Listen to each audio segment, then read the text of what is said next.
And then he turned around and he looked at me. And he said, I'm hungry. You want to go for lunch? And I said, well, sure. I said, we can go for lunch. But I said, I thought you invited me here to pray for rain. And this is when he turned and looked at me. And what he said changed my life. It changed my perspective and the way I think about my relationship to the world. I'm going to share it with you. Maybe it'll change yours as well. Here's what he said. I said, I thought you prayed for rain. And he said, no. He said, if I prayed for rain, rain could never happen. Because the moment we ask for something to happen in this world, in the asking for, we are affirming that it does not exist now. And we invite you to think about that.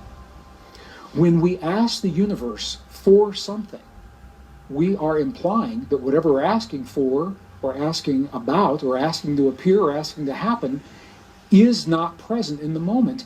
And in that way, we are actually affirming in the field the very thing that we were hoping to change. I hope that makes sense. The quantum field that we talked about in the last episode, if you recall, it is the container for all things. It is the bridge between us and the world, between what happens in here and what happens out there. And it is the mirror in our world for what we claim to be true in our hearts.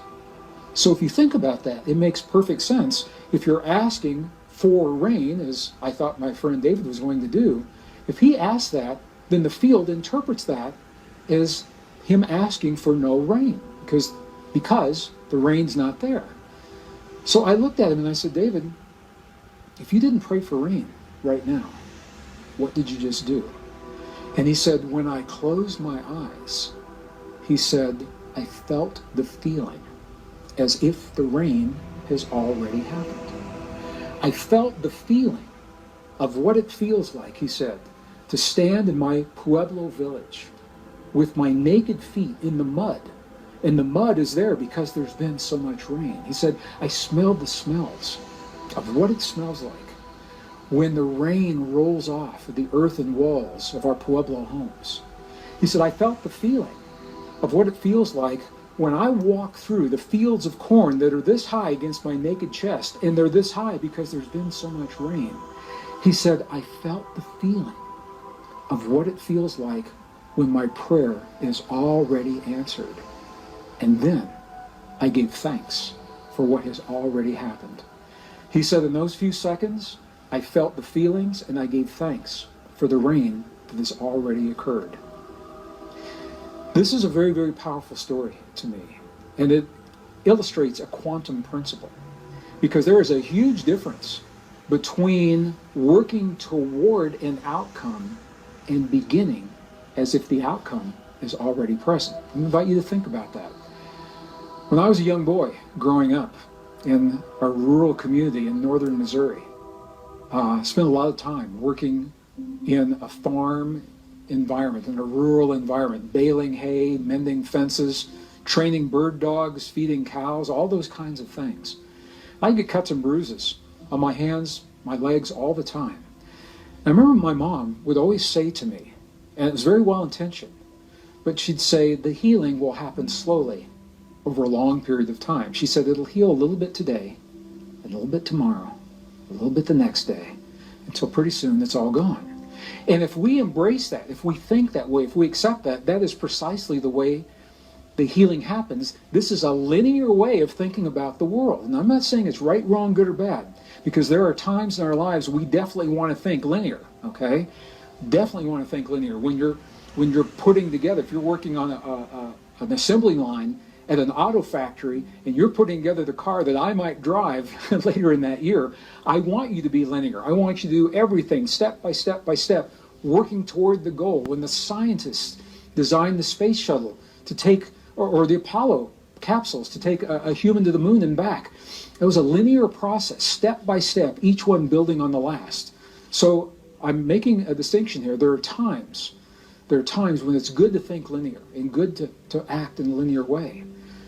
But we have just discovered, science is telling us, we are not bound by the linear laws of physics as we know them today. and that we have the ability to be in both worlds. And when it comes to our healing, there's a huge difference between working toward the healing and coming from the outcome that the healing has already happened. Or, in the case of my friend David, coming from the outcome that the rain has already appeared. Well, we went into the nearest town, Taos, New Mexico. We had lunch that day.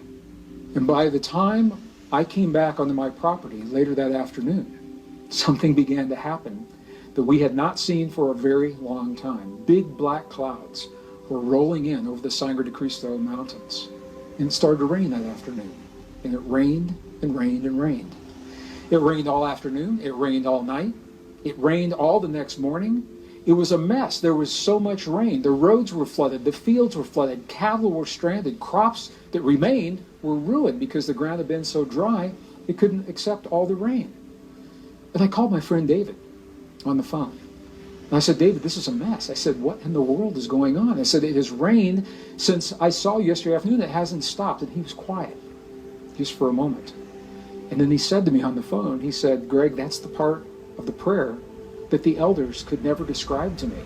They couldn't tell me how to stop the rain. They told me how to get it started, but I never learned how much to make and when to tell it to stop. So I'm sharing this story now for a couple of reasons. And one of those reasons is because I cannot say to you as a scientist, I cannot prove as a scientist that David's prayer had anything to do with the rain that happened. I have to say that there is a high correlation between the time that prayer was offered and when the rain happened, a rain that had not happened in that way for 5 years previous. We have to say as a scientist, there's a high correlation because science is not at the place yet where they can embrace the mechanism, the cause, and the effect. Well, I watched the news that night. In that part of New Mexico, we're able to pull in the TV stations from parts of Colorado, southern Colorado, and parts of northern New Mexico. I remember the weatherman on the Colorado station. And he showed the weather map, and he showed a low-pressure system coming across northern Colorado, and right about the time of Denver, this low-pressure system dropped and made a loop right around northern New Mexico where we were and came right back up, and that low pressure is what brought the rain. Now, remember the weatherman. He stepped back, and he looked at that very unusual-looking pattern where the pressure system just dropped, and all he said was, huh. That was all he said, because he couldn't explain what was happening. So I'm sharing this with you from a perspective of everyday life, indigenous traditions, what they have learned in their lives, and how they apply quantum principles without using that term in a very real way in their lives.